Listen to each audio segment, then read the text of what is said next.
कहा जाता है कि एक बार गरुड़ ने प्राणियों की मृत्यु, यमलोक, स्वर्ग, नर्क आदि से जुड़े हुए रहस्य युक्त प्रश्न विष्णु भगवान से पूछे। तो विष्णु भगवान ने इन सवालों का विस्तार पूर्वक जवाब दिया और इन प्रश्नों के उत्तर के आधार पर ही पूरा गरुड़ पुराण तैयार हुआ है। दोस्तों, आप जानते होंगे कि गरुड़ जो है वो विष्णु भगवान के वाहन है और विष्णु भगवान ने जिन सवालों के उत्तर दिए उसके आधार पर गरुड़ पुराण तैयार हुआ, जो सुनने में बड़ा डरावना है क्योंकि इसमें अलग अलग प्रकार की सजाओं का, बुरे कर्मों का, मृत्यु का, मृत्यु के बाद की कई बातों का जिक्र है जिसको कोई साधारण मनुष्य जीते जी सुनना नहीं चाहता। दोस्तों, हमारे धर्म शास्त्रों में स्त्री को लक्ष्मी का दर्जा दिया गया है और लगभग हमारे सभी हिंदू शास्त्रों में, धर्म ग्रंथों में ये जिक्र है कि अगर संसार के ऐश्वर्य की बात की जाए तो भाग्य की देवी लक्ष्मी और विद्या की देवी सरस्वती हैं और ये हमारे घर की महिलाएं हैं। जिस घर में महिलाओं का तिरस्कार होता है, उनका सम्मान नहीं किया जाता, वो दुखी रहती हैं, वो घर धीरे धीरे गर्त में चले जाते हैं, वो घर कभी तरक्की नहीं कर सकते।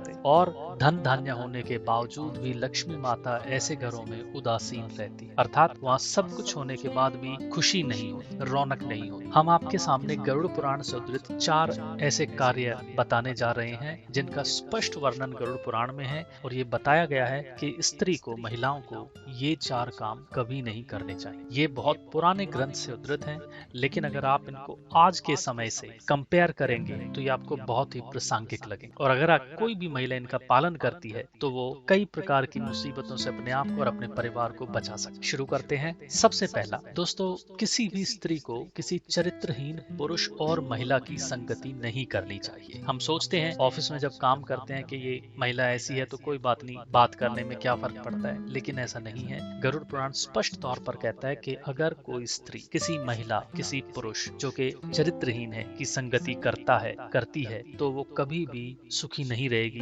कुछ ना कुछ आंच उसके परिवार पर, उसके चरित्र पर, उसके सुख पर आनी ही है। इसलिए उनके साथ उठना बैठना, बातें करना, दोस्ती करना, व्यवहार करना बंद कर देना चाहिए। नंबर 2, स्त्री को किसी पराये के घर में नहीं रहना चाहिए। दोस्तों, गरुड़ पुराण स्पष्ट तौर पर बताता है कि एक स्त्री को सिर्फ 3 घरों में ही रहने की आज्ञा है या बताया गया है कि रहना उसके लिए उचित है। सबसे पहला है माता और पिता का घर, दूसरा है अपने भाई का घर और तीसरा है अपने पति का घर। इसके अलावा किसी भी स्थान पर किसी स्त्री को नहीं रुकना चाहिए, रहना नहीं चाहिए, बसना नहीं चाहिए, ऐसा बताया गया है। तीसरा महत्वपूर्ण पॉइंट है कि किसी भी स्त्री को घर में झगड़ा नहीं करना चाहिए। दोस्तों, ये बात इसलिए महत्वपूर्ण है, स्त्री घर की लक्ष्मी मानी गई है, उसको देवी का दर्जा दिया गया है और उसके कलह कलेश करने से जो परिवार पर अलग अलग प्रकार के संकट और विपदाएं आती, जो सौभाग्य और समृद्धि है, वो उस घर को छोड़कर चली जाती है और लक्ष्मी माता भी ऐसे घर में वास नहीं करती। इसलिए जो महिलाएं हैं घर की, उनको